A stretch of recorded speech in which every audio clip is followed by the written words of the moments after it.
안녕하십니까. 신인근의 국방TV 시큐리티 뉴스입니다. 오늘도 역시 아주 중요한 우리 안보 그리고 국제정치 관련 소식 알려드리겠는데요. 오늘은 특히 이 현 정부, 문재인 정부의 너무나 황당한 이런 작태를 여러분들께 좀 소개해 드리도록 하겠습니다. 이게 무슨 대한민국 정부인지 도저히 이해할 길이 없는 이런 자들의 행태, 작태를 좀 알려드리겠고요. 그리고 이거와 똑같은 자들이 또 북쪽에 있죠. 그 북쪽에 있는 자들도 작태 같이 알려드리도록 하겠습니다. 첫 번째입니다. 국내 주사파 운동권의 대부 임종석 전 청와대 비서실장이 이사장으로 재직하며 국내 언론사들에게 저작권료를 받아내 북한에 헌납하는 남북경제문화협력재단이 북한에 자금을 송금했으며 통일부가 이 내역을 공개하라는 법원 명령을 거부하는 사태가 벌어져 충격을 주고 있습니다. 국내 매체들이 북한 관영 매체의 영상과 사진 등을 사용하면 그 저작권을 뜯어내어 북한에 송금하며 북한의 대리인 역할을 하는 남북경제문화협력재단 일명 경문협이 북한에 자금을 송금했으며 송금 경로와 북측 수령인이 누구인지를 밝히라는 법원 명령을 통일부가 거부해서 파문이 일고 있습니다. 김정은 정권의 남조선 자산관리소라는 비판을 받고 있는 경문협은 지난 2005년 12월 31일 금강산에서 현 정권에서 한 가닥씩 하고 있는 주사파 운동권 출신 인사들이 의기투합해 결성했는데요. 법인 설립은 임종석이 주도했고 현재 더불어민주당 대표인 송영길, 우상호, 홍익표, 청와대 신동호 연설비서관 등 운동권 인사들이 북한 내각의 저작권 사무국과 협약을 맺고 법인을 관리해 왔습니다. 이들은 지난 2005년부터 2008년까지 7억 9천여만 원을 달러로 환전해 북한에 송금했는데요. 법인 산하에 남북 저작권 센터까지 차려 주요 매체들의 북한 영상물 사용 여부를 감시하고 착실하게 저작권료를 뜯어낸 결과 현재까지 약 23억 원의 자금을 모아 관리해 왔습니다. 경문협이 북한 돈을 가지고 있다는 사실이 확인되자 6.25 전쟁 당시 북한의 포로로 피해를 입었던 국군 포로 2명이 북한을 상대로 한 손해배상 소송 승소 결과를 바탕으로 경문협 측에 해당 자금으로 북한이 지급해야 할 배상금을 지급하라 라는 소송을 냈지만 경문협은 이 돈은 북한 정부의 돈이 아니라 방송사와 작가 등 개인의 돈이다 라는 황당한 궤변을 늘어놓으며 지급을 거부해왔습니다. 서울 동부지법은 경문협 자금이 북한 개인 돈이라면 과거 송금한 7억 9천만 원의 송금 경로와 수취인이 누구인지 밝히라 라며 관련 자료 공개를 통일부에 요구했는데요. 통일부는 공개될 경우에 국가의 중대한 이익을 현저히 해칠 우려가 있다고 인정되는 바 공개할 수 없다 라며 법원 명령을 거부했습니다. 법원 명령을 거부한 이인영 통일부 장관은 전대협 1기 의장으로 임종석의 직속 선배 주사파 운동권 출신인데요. 이번 사건으로 그들이 말하는 국가의 중대한 이익 속의 국가가 대한민국이 아닌 조선민주주의 인민공화국이라는 의혹이 크게 확산되고 있습니다. 야, 이인영, 임종석 정말 이 주사파 시체말로 빨갱이 이거의 상징으로 생각하는 사람들이 많죠. 또 주사파는 사실이고요. 자, 그런데 경문협 아실 겁니다. 우리 종편이나 방송이나 이런 데서 또 MBC, KBS 할 것 없이 다 북한 관련한 방송들 하는 데 있죠. 그런 데서 북한 관련 영상을 틉니다. 그러면 이제 그걸 하나하나 저작권을 다 계산해가지고 북한에 넘겨주는데 이게 2005년 노무현 정권 때 한참 이제 힘 좋을 때였죠. 12월 31일 연말 파티 송년회 그리고 신년회 북한 가서 하자. 경애하는 수령님 품에서 하자 해서 그 금강산에 가서 거기서 파티를 한 겁니다. 이자들이. 그러면서 거기에서 북한 놈들하고 뭔가 또 의기가 투합됐겠죠. 우리가 또 이런 아이템이 있는데 또 좀 돈 좀 더 챙겨드릴까요? 이렇게 거기에서 또 의기 투합됐을 것 같습니다. 제 느낌에. 그래서 그 12월 30일 날 북한 금강산에서 이거 하기로 하자라고 하고는 그러면은 2005년이니까 2005년 올해 거도 소급 적용하자 해서 2005년 거만 해도 소급 적용을 해서 2억 7천만 원을 챙기고 그리고는 이제 2008년 그들이 정권 교체를 하기까지 북한에 넘겨준 돈이 7억 9천여만 원의 돈을 북한에 넘겨준 겁니다. 저작권료로.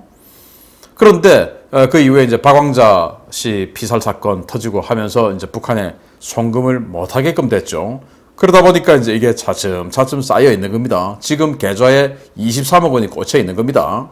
그런데 국군포로들이 이제 우리가 북한에 끌려가서 부당한 대우, 제네바 합의에 위배되는 그런 부당한 대우, 고문, 강제노역 이런 거 당한 이 모든 것들을 배상하라. 그런데 북한 정부가 배상을 못하죠. 안 하죠. 우리가 받을 수가 없죠. 그런데 지금 여기 경무협에서 북한 정부에게 보낼 돈 23억 원 있으니까 그걸 가지고 배상해라. 라고 경무협에다가 돈 내라고 하니까 경무협은 이거 북한 정부 돈 아니야. 이거 방송사라는 사기업 그리고 작가라는 이 사인들에게 줄 돈이니까 이거 북한 정부와 관계없는 거야. 라고 이야기를 한 겁니다. 그래서 법원이 그러면 그게 정말 북한 정부와 관련이 없는 돈인지를 증명해야 되는데 그 증명할 길이 있다. 왜냐? 니들이 7억 9천만 원을 송금한 전례가 있으니까 그 7억 9천만 원을 조선노동당 또는 북한 내각에 보냈는지 선전선동부에 보냈는지 그 수치인을 알면 니들이 말하는 이게 방송사인지 개인인지 사인인지 이거 아니고 정말로 또 국군포로들이 주장하는 국가인지 이걸 알 수 있을 거 아니냐. 그러니까 그 송금 내역 그거 제출해라 하니까 통일부에서 이 이인영이가 전대협 의장 출신 아닙니까? 국익을 현저히 해칠 우려가 있으니까 공개 못하겠다라고 법원의 명령을 거부한 겁니다. 아니 이 7억 9천만 원을 어떤 놈에게 줬는지 그거를 밝히라고 한 것이 국익을 어떻게 현저하게 해칠 우려가 있다는 겁니까? 그래서 도대체 어느 국익이냐? 우리 대한민국 국익이 그 수취인이 누군지 밝힘으로 해서 훼손될 가능성이 뭐가 있습니까? 그런데 그로 인해서 정말로 이거 국가가 받았구나. 조선노동당 선동부 어떤 기관에 또는 39호실 이런 쪽으로 줬구나. 그러면 국가네? 그러면 이거 국군포로들에게 이 돈 가지고 손해배상해줘. 라고 했을 때 조선인민민주주의 공화국이 앞으로 23억 원이라는 엄청난 돈 200만 달러죠. 또 지금 또 앞으로도 계속 쌓입니다. 이 돈을 받아낼 수 없을 것이기 때문에 그로 인한 손해는 조선민주주의 인민공화국이 입는 겁니다. 그래서 대한민국 통일부가 생각하는 국가는 대한민국이 아니고 조선민주주의 인민공화국이 아니냐라는 의혹, 비난, 비판을 면할 길이 없다. 어떻게 생각하십니까? 그렇지 않습니까? 도대체 이 자들은 그들의 정체성이 어느 곳에 속해 있는지 알 길이 없습니다. 사실은 우리는 알고 있죠. 그렇지만은 사실을 이야기하면은 또 뭐 사실적시에 의한 또 어쩌고 또 이런 식으로 또 하니까 어쨌든 대한민국을 사랑하는 사람은 아닌 것 같다라는 그런 생각을 짓게 할 수밖에 없는데 이런 자들이 지금 대한민국 최고위층이니까 또 앞으로 이런 자들이 5년을 더 집권하게 되면 어떻게 되겠습니까? 대한민국 끝나는 것이죠. 잘 생각하고 우리 뭉쳐야 됩니다. 두 번째입니다. 바로 이따위 국가죠. 국가로서의 구실을 전혀 못하며 주민들로부터 마적대라는 비판을 받고 있는 북한 정권의 외교관들이 당국의 갈취 때문에 야간 때밀이 아르바이트까지 나서고 있다는 충격적인 소식이 전해졌습니다. 북한의 코로나 방역 봉쇄 장기화로 인해 해외 체류 북한 외교관과 무역 일꾼들의 생활고가 크게 악화됐으며 일부 외교관들은 중국에서 때밀이 아르바이트를 하면서 생계를 유지하고 충성 자금도 바치고 있는 것으로 알려졌다고 조선일보가 2일 보도했습니다. 북한 외교관들의 이런 처참한 생활은 김정은이 직접 북한의 국내 경제 상황을 전시해 못지않은 시련이라고 표현한 것과 무관치 않은데요. 북한의 해외 공관들은 애초에 운영비와 인건비를 자체 조달하고 본국에 충성 자금까지 바쳐야 했던 만큼 최근 더 강력해진 수탈 때문에 야간 아르바이트로 내몰리고 있는 것으로 보입니다. 북한 외교관들 사이에서 특히 인기를 끌고 있는 직종은 야간 사우나의 때밀이 아르바이트입니다. 이 아르바이트는 옷을 벗고 일하기 때문에 신분을 숨기고 돈을 벌 수 있고 야간에 주로 일하기 때문에 외교관 업무와 더불어서 이른바 투잡이 가능하면서도 수입도 짭짤하기 때문입니다. 북한 외교관들은 자신들은 물론이고 함께 나온 부인과 가족까지 야간 사우나 때밀이 아르바이트에 떠밀고 있는 실정인데요. 이들은 이렇게 때를 밀어 번 돈으로 공관 운영비와 생활비를 충당하고 충성자금까지 추가로 만들어서 송금하고 있는 것으로 전해졌습니다. 일반적으로 외교관은 그 나라의 가장 엘리트를 뽑아 내보내는데요.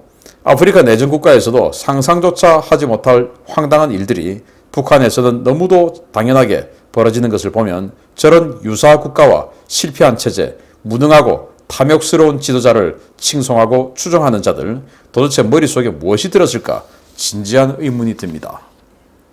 이게 나라입니까? 그냥 유사국가입니다. 유사국가. 이런 유사국가를 사랑해서 그 유사국가에게 돈을 주지 못해서 안달이 나 있는 자들이죠. 바로 이 자들 아닙니까? 이 자들. 그래서 이런 외교관들이 자기 가족까지 동원해서 야간에 피로를 풀어야죠. 낮 동안 열심히 일을 했으면. 그런데 야간에 사우나에 때밀이 아르바이트를 하죠. 북한 외교관들이 중국 가서 야간에 중국인들 때를 밀고 그 돈으로 생활을 하면서 공간 운영비 대고, 전화세 내고, 그리고는 또 더 돈 만들어서 본국에 39호실 김정은이 맛있는 거 먹으라고 또 보내줘야 되고, 그러지 않으면 소환당하니까. 이렇게 생활하고 있는 북한 인민들, 우리 빨리 구해줘야 되지 않습니까? 그런데 이 자들은 그들을 살려주기 위해서, 그들을 배불려주기 위해서, 우리 국민들 수탈해서 북한에 보내주기 위해서 안달이 나 있는 자들이죠. 이 자들 빨리 저 자리에서 쫓아내야 됩니다. 왜? 2,500만 북한 인민을 구해주기 위해서라면, 정말로 저들이 북한을 그렇게 사랑한다면 그 인민 구해줘야죠. 그러려면 궁극적으로 김정은 체제를 바꿔야 되고, 김정은 체제를 바꾸려고 하면은 대한민국 체제부터 먼저 교체를 해야 된다라는 말씀을 또 드립니다. 왜냐? 이게 이제는 이렇게 돈을 수탈해서 북한에 보내주는 것을 넘어서 대한민국 국민의 생명까지도 북한을 위해서 지금 내던져가고 있는 이런 상황이 지금 나왔습니다. 너무나 놀라운 일인데 보겠습니다. 이 정권의 정체성은 대한민국 국민에게 기생하며 국민의 고혈을 빨아 적들에게 헌납하는 것이라는 의심이 확증으로 굳어가고 있습니다.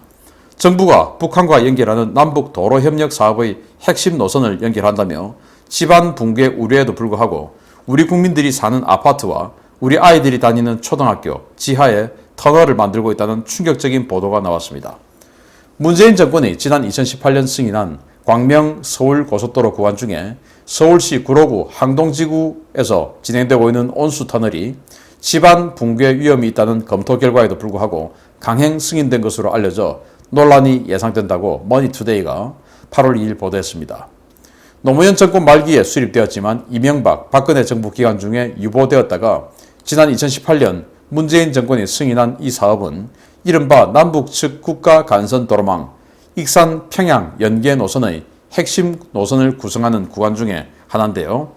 지난 2018년 국토교통부 승인 전에 당시 더불어민주당 구로구 갑 지역구의 이인영 국회의원의 요구에 따라 전문가들에 의한 집안 안전성 검토가 실시됐습니다.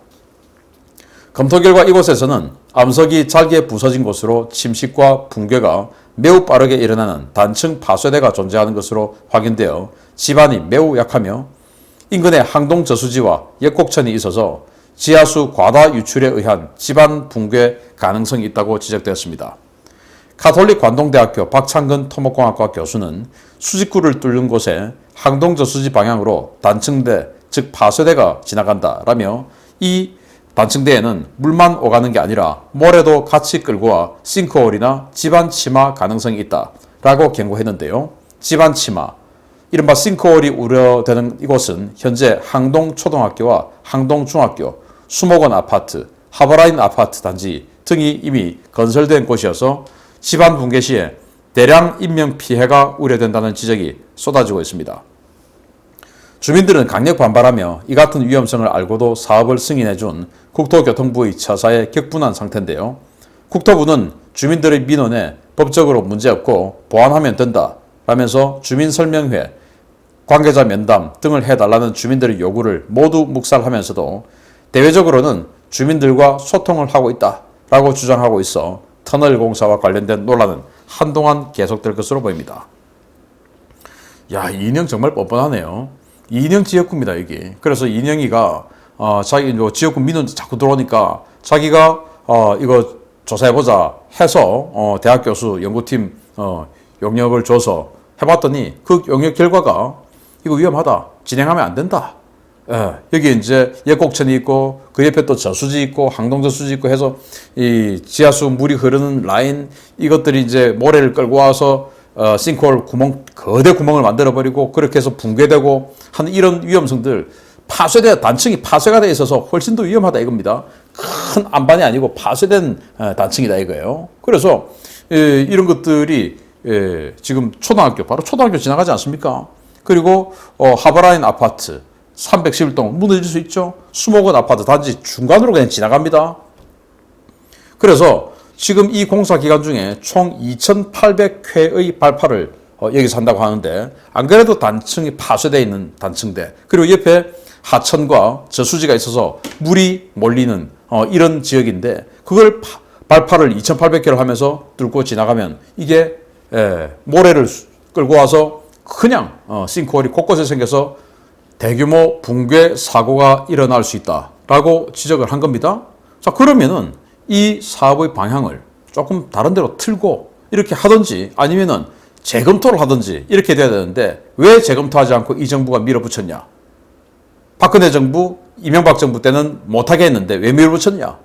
바로 전북 익산에서 평양까지 가는 이 핵심 도로, 지금 이 구간은 수원에서 문산이 바로 휴전선 아래 아닙니까? 거기까지 가는 그 라인인데, 그리고 나서 이제 문산에서 평양까지 이렇게 고속도로를 닦는다는 거예요. 그 핵심 축이다 이겁니다. 와, 북한에게 이 호남에서부터 평양까지 가는 아름다운 고속도로를 닦아주기 위해서 이명희가 자기 지역구의 이 생명을 담보로 해서 북한에게 이런 자신들의 충성 의지를 보여주는 이 자들. 자, 그래서 이 주민들은 지금 시위를 하면서 여기에서 최대 12,000명이 사망할 수 있다라는 주장을 해요. 자, 그러면은 이 정부는 지금 10개월밖에 남지 않았습니다. 그렇지만 이 공사를 진행을 하죠. 그런데 나중에 정말로 있어서는 안 되는 일이 발생을 해서 정말로 수천 명 또는 주민들의 주장대로 12,000명의 사상자가 발생했을 때 그거 누가 책임집니까? 구로구 주민 여러분, 저는 뭐 구로구 살지 않아서 잘 모르겠지만 제가 알기로 해해년년 이 이명희와 같은 이런 자들을 국회의원으로 또 구청장으로 뽑아주셨죠. 여러분들의 선택 책임이 아닐까요? 그러면 이 선택받은 자들 그리고 지금 이 사업에 대한 결정 승인권자들 다 기억해야 되죠. 위로는 문재인을 비롯해서 건설교통부 장관, 국토교통부 장관 그리고 지금 있는 구청장 그리고 지금 국회의원 하고 있는 자 이명희 이런 자들 전부 이름 기억해 놓으셨다가 혹시 여러분들 가족 중에 주변에 나중에라도 사상자가 있어서는 안 되겠지만 불행한 일이 발생을 했을 때 반드시 구상권 청구해야 되지 않습니까? 그래서 여러분들이 불안 속에 살지 않고 안전하게 살려면 이 사업을 전면 재검토를 해야 됩니다. 그러려면 내년 3월에 바꿔야 됩니다. 구로구 주민 여러분. 그렇지 않습니까? 바꿔야 됩니다. 마치겠습니다. 감사합니다.